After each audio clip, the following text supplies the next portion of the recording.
യോവേൽ പ്രവചനത്തിന്റെ പുസ്തകത്തിൽ നമുക്ക് ഇപ്രകാരം കാണുവാൻ കഴിയുന്നു. And if you read book of Joel, രാജ്യത്തെ ക്ഷാമവും രാജ്യത്തിന്റെ അകൃത്യവും കണ്ടുകൊണ്ട് യഹോവ ആ രാജ്യത്തിന്റെ ഹല്ലേലൂയ ക്ഷാമം കടത്തിവെട്ടിയിരിക്കുന്നു എന്ന് നമുക്ക് കാണുവാൻ കഴിയുന്നു. so we know that the land had the poverty and scarcity of food happened. ഇത് ഹല്ലേലൂയ ഒരു കോർപ്പറേറ്റ് ഹല്ലേലൂയ ഇല്ലെങ്കിൽ ഒരു കോർപ്പറേറ്റ് ഹല്ലേലൂയ ഫാസ്റ്റിങ്ങിനെ കുറിച്ച് അത്ര ഇത് കാണിക്കുന്നത്. This is talking about a corporate fasting. അവിടെ ആ ദേശത്തിലുള്ള ക്ഷാമത്തെ നീക്കി മാറ്റുവാൻ തക്കവണ്ണം ഒരു ഉപവാസം അവിടെ ഉണ്ടാവുകയാണ് സംഭവിക്കുന്നത്. So the land had a problem, and to remove that problem, the whole land was praying together. യോവേൽ പ്രവാചകനിലൂടെ ഹല്ലേലൂയ ദൈവത്തിന്റെ ആത്മാവ് സംസാരിച്ചപ്പോൾ, when the spirit of the Lord spoken through Joel, അവിടെ ഹല്ലേലൂയ ദേശം മൊത്തമായി അവിടെ ഉപവസിക്കുകയും പ്രാർത്ഥിക്കുകയും ചെയ്തു എന്ന് നമുക്ക് കാണുവാൻ കഴിയുന്നു. they accepted that the word of the Lord and the voice of the Lord. The whole land and the people of the land started praying and അവിടെ fasting. മൂപ്പന്മാരെ കൂട്ടിവരുത്തി അവർ പ്രാർത്ഥിച്ചു.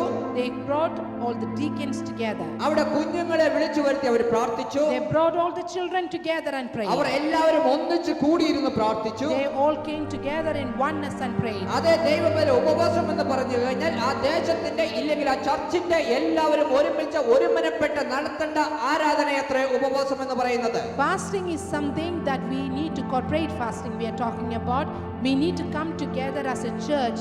You need to come together as a people of the land and pray together in oneness and one accord. അങ്ങനെ ഉപവസിച്ചപ്പോൾ ആ ദേശത്തിൽ അതുവരെ hallelujah ദുഷ്ടൻ കാർന്നു നിന്ന സകല മേഘങ്ങളെയും ദൈവം മടക്കി കൊടുത്തു എന്ന് നമുക്ക് കാണുവാൻ കഴിയുന്നു. So when they were in oneness and unity and prayed together, whatever the enemy had taken from the land been restored back. Hallelujah. Hallelujah. ഈ ദിവസങ്ങളിൽ നമ്മുടെ ജീവിതത്തിൽ ദുഷ്ടൻ നഷ്ടപ്പെടുത്തിയ മടക്കി തരുന്ന ദിവസങ്ങൾ എന്ന് പരിശുദ്ധാത്മാവ് പറയുന്നു. Amen. The spirit of the Lord is speaking to us.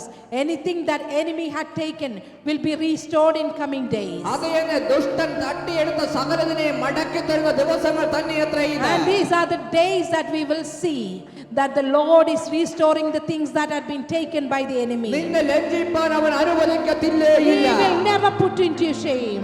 നിന്നെ മലമുകളിൽ കത്തിച്ചു വച്ചിരിക്കുന്ന വിളക്ക് പോലെ നിന്നെ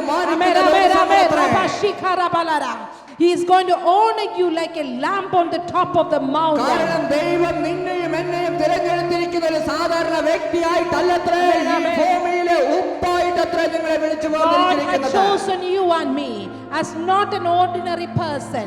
He has chosen you and me as a salt of the world.